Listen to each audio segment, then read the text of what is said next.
press the bell icon on the YouTube app and never miss कोई इस किस्म का इंसिडेंट होता है जो अभी हुआ है रिसेंटली बलूचिस्तान में, और दो हादसे हुए बलूचिस्तान में। 2 अटैक्स किए गए हैं और दोनों जो है वो 12 रबीउल अव्वल का चल रहा था वहां पे, और नमाज पढ़ी जा रही थी और इस तरह से मॉस्क में किया गया है, तो इस वजह से रश भी ज्यादा था। और इस तरह के लोग जो कहे जा रहा है कि दाइश का नाम आ रहा है बीच में, और ये भी बताया जा रहा है कि जो टीटीपी के लोग होते हैं वो ज्यादातर मस्जिद या इमाम बारगाह या इस तरह की जगहों पे अटैक नहीं करते। वो ज्यादातर अटैक करते हैं मार्केट्स में, पार्क्स में या कोई और जगह जहां पर क्राउड हो, लेकिन वो मस्जिद वगैरह में नहीं करते। दाइश के लोग जो हैं उनके लिए कहा जाता है कि वो मस्जिद और इमाम बारगाह और इस तरह की जगहों पे ज्यादा अटैक करते हैं, क्योंकि उनका ये मानना है कि बस वही मुस्लिम है और कोई नहीं है, तो अगर और कोई नहीं है तो उनको फिर वो मारने के लिए निकल पड़ते हैं। अब जहां तक सभी को जय हिंद दोस्तों, आप सभी का हार्दिक स्वागत है जय हिंद रिएक्शंस पे। तो आज हम आपके लिए पाकिस्तानी मीडिया से एक बहुत ही इंटरेस्टिंग और एक लेटेस्ट वीडियो लेकर आए हैं, जिसमें आपको बहुत कुछ जानने को मिलेगा और बहुत मजा आएगा। तो इस वीडियो को अंत तक देखें और चैनल पर नए हैं तो चैनल को सब्सक्राइब कर दें, ताकि आपको ऐसी इंपॉर्टेंट, इंटरेस्टिंग और मजेदार वीडियो देखने को मिलती रहे। तो इस वीडियो के बारे में जो भी आपके विचार हैं, आप अपने विचार हमें कमेंट सेक्शन में लिखकर जरूर बताएं, हमें आपके कमेंट्स का इंतजार रहेगा। तो चलिए साथ मिलकर ये वीडियो देखते हैं। जय हिंद, जय भारत। बात की जा रही है, जो मुफ्ती साहब ने कहा है, भारत का नाम लिया है, तो ये कोई नई बात नहीं है। ये हमेशा से यही होता आया है कि जब भी कुछ पाकिस्तान में इस किस्म का अटैक या हादसा होता है तो फटाफट जो हमारे लीडर्स हैं या जो हमारे पॉलिटिशियंस होते हैं वो उठकर भारत का नाम लगा देते हैं। लेकिन अच्छी बात ये है जो मैंने आज और कल में भी देखी कि जो सोशल मीडिया पर उनका ये स्टेटमेंट आया, उसके बाद और 2-4 उनके स्टेटमेंट्स आए, तो उसके ऊपर लोगों ने रिएक्ट किया है। लोगों ने कहा है कि बस कर दो और अब सही नाम लिए जाएं जिन्होंने किया है, और जो लोग इन्वॉल्व हैं। ये जो आप कह देते हैं ना जी, रॉ ने किया है या रा ने किया है और भारत ने किया है, तो अब जो पाकिस्तान की पब्लिक है उसको समझ आ गई है काफी हद तक, और वो इनका अब ये वाला चूरन जो है ना वो नहीं बिकने वाला। अब इनको खुद ही इस बात को संभालना पड़ेगा, क्योंकि ये जो भी टेरर ग्रुप है ये इन्होंने खुद ही बनाए हैं, और अब ये खुद ही इसको संभालेंगे और रोकेंगे भी। उसके अलावा इनके पास कोई दूसरा रास्ता नहीं है, इसलिए कि चाहे वो एफएटीएफ में आना जाना लगा रहे, चाहे और दूसरी कंट्रीज जो हैं वो आप देख सकते हैं। पहले कहा था आर्मी चीफ ने भी और कई हमारे दूसरे जो पॉलिटिशियंस हैं उन्होंने भी बात की थी कि 25 बिलियन डॉलर जो है वो सऊदी अरब और 25 बिलियन डॉलर जो है यूएई इन्वेस्ट करेगा, ऐसा कहा जा रहा था। इसके साथ साथ चाइना और सऊदी अरब से भी 11 बिलियन डॉलर लेने की कोई बात चल रही है कि शायद वो और पैसे दें। लेकिन ये सब कुछ मिलेगा कब? जब यहाँ पर सिक्योरिटी होगी, और अगर यही हाल रहा तो मुझे नहीं लगता कि कोई $1 भी इनको देने को तैयार होगा।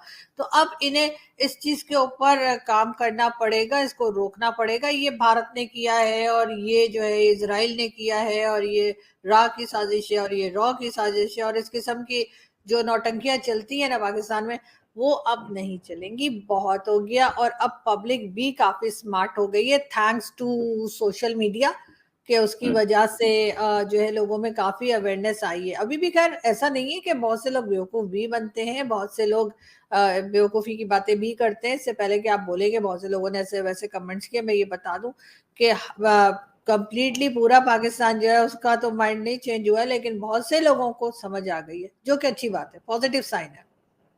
राइट। मैं एक चीज पे जरा थोड़ा मुझे हंसी आ रही थी कि दाइश बोलता है कि ये मुसलमान है, ये नहीं है, हम हैं, ये नहीं है। ये सर्टिफिकेट तो पाकिस्तान गवर्नमेंट देती थी इससे पहले कि अहमदी नहीं है और ये है, ये नहीं है। ये पाकिस्तान में नया आदमी कौन आ गया जो पाकिस्तान गवर्नमेंट से भी ऊपर सर्टिफिकेट दे लगा कि वो नहीं है, हम हैं? नहीं, दाइश तो हमेशा से ये करता है, दाइश ने तो हमेशा से ये किया है। ये तो पहले लोग कहा करते थे कि जी ये मुसलमान है और वो मुसलमान नहीं है, वो जो आप शायद अहमदियास की तरफ इशारा कर रहे हैं। लेकिन दाइश का तो शुरू से ही ये है। मतलब टीटीपी और दाइश में एक डिफरेंस और है। टीटीपी कहता है कि ये एरिया हमारा है, इधर ये एरिया हम ले लेंगे और इस एरिया में वो शरिया लगाएंगे या जो भी करेंगे, डिस्को करेंगे या जो मर्जी करेंगे, ठीक है, उनका ये कहना है। दाइश ये नहीं कहता कि ये एरिया हमारा है। दाइश कहता है कि जी जो इस्लाम या जो इस्लाम की जो कहना चाहिए जो वर्जन वो फॉलो करते हैं, वो कहते हैं कि सब लोग वो करें, वरना फिर ये कि ये मुसलमान नहीं, इनको सबको मार दो। उनका ये वाला जो है ना तरीका चल रहा होता है। तो इसलिए मैं कह रही हूँ कि ये जो मस्जिदों में और उसमें जो ब्लास्ट होते हैं, तो इनको मालूम होता है ना कि रबीउल अव्वल है या ईद है या कोई भी फेस्टिवल जब होता है, तो इन्हें मालूम होता है कि यहाँ पर रश होगा और यहाँ पर लोगों को मारा जा सकता है। तो इसलिए ही ये इस किस्म के अटैक्स जो है वो आप देख रहे होते हैं। और अगर इन्होंने नहीं रोका तो ये गवर्नमेंट ने और एस्टेब्लिशमेंट ने या एजेंसीज ने, तो ये लोग ये याद रखें कि ये सिर्फ बलूचिस्तान और केपीके तक नहीं रहेगा, ये पंजाब में भी आएगा। और जब पंजाब में आएगा तो अब इनकी चीखें निकलेंगी, इसलिए कि पंजाब को जरा भी कुछ हो तो ये जरूर एक्शन में आते हैं। इससे पहले ये बलूचिस्तान और उसको थोड़ा हल्के में ही लेते हैं। हमारे हमेशा से न्यूज चैनल्स भी उस न्यूज को थोड़ा कम टाइम देते हैं, लेकिन अगर पंजाब हो तो सब कुछ बंद और सिर्फ सुबह से रात तक यही न्यूज चलती है। लेकिन अब इन्हें थोड़ा सा संभल जाना चाहिए, उसी में बेहतरी है। अब इस तरह से वो जो है ना अपना दामन नहीं झटक सकते या अपने आप को नहीं बचा सकते कि ये तो इंडिया ने कर दिया या ये तो अमेरिका ने कर दिया। ये इन्हीं लोगों ने किया। और बल्कि एक हमारे और मौलाना साहब हैं, उनका नाम मैं भूल रही हूँ, लेकिन ये कि मैंने अपने शो में उनका नाम भी बताया, वो कहते हैं कि जी ये तो मुसलमान का काम ही नहीं है। कहते हैं ये जो अटैक्स किए हैं, ये जो ब्लास्ट किए हैं, सुसाइड बॉम्बिंग की है, ये तो मुसलमानों का काम ही नहीं। मैंने कहा ये काम ही मुसलमानों का है, इसलिए कि वो इस किस्म की हरकतें होती ही मुस्लिम्स की तरफ से। मैंने तो आज तक नहीं सुना कि कोई और रिलीजन का आदमी जो है वो जाकर जो है इस तरीके से फट गया हो कहीं जाकर। हमारे एक वो थे क्या कहते हैं जर्नलिस्ट थे आदर्श कावस जी, तो उन दिनों बहुत ब्लास्ट हुआ करते थे, तो वो कहते थे कि कभी कभी इंसान का दिल चाहता है कि मैं कहीं जाके फट जाऊं। कहते हैं तो फट जाओ भाई जाके, लेकिन कोने में जाके फट जाओ, दूसरों को क्यों लेके फटते हो? दूसरों का क्या ने क्या आपका नुकसान किया है?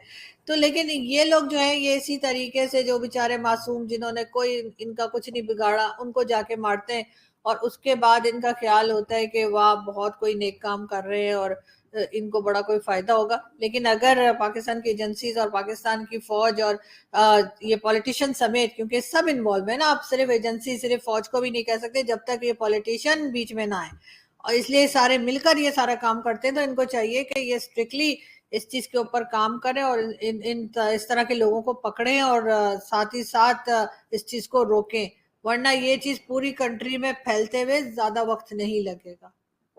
राइट, ये बात बहुत सही बात बोली आपने कि ये कंट्री ये चीजें प्रॉब्लम देती हैं।